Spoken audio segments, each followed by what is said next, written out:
नमस्कार दोस्तों, मैं हूं doctor BM Baghel, principal polytechnic college.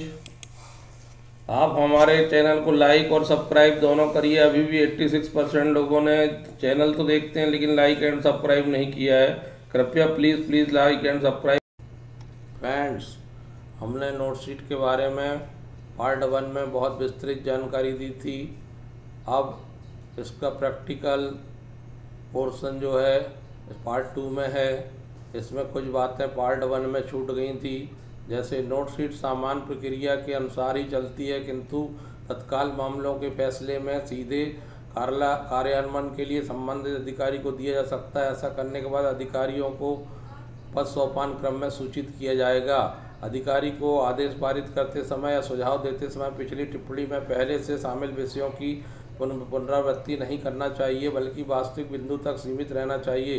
यदि पूर्ववर्ती टिप्पणी में सुझाई गई बात सही है तो अधिकारी को केवल हस्ताक्षर करना चाहिए, अर्थात अधिकारी नोटशीट को देखकर अपने पदनाम को क्रॉस करके दाईं ओर केवल हस्ताक्षर कर देगा।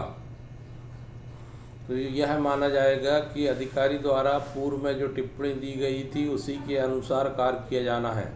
डीलिंग क्लर्क को नोटशीट के साथ एक ड्राफ्ट भी संलग्न करना चाहिए एवं फाइल मूवमेंट का सतत रूप से ख्याल रखना चाहिए, ताकि फाइल अप्रूव्ड होकर वापस सेक्शन में आ सके।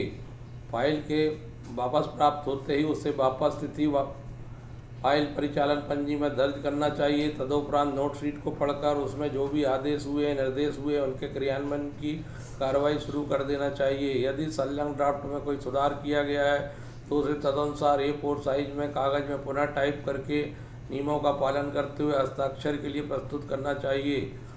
और संलग्न में रफ ड्राफ्ट लगा दिया जाता है। अगर एक से अधिक ड्राफ्ट लगाए गए हैं तो DFA 1, DFA 2, DFA 3 ऐसा लिख सकते हैं। After reading the notesheet the education whatever order have been made in should be started in. If any correction had been made in attached draft, then it should be typed A4 size paper and submitted for signature as per rule. Simple process of file movement, dealing and के बाद section officer के पास जाएगी, section officer के बाद officer in charge और फिर head of the institution. ऐसा एक प्रारूप हो सकता है।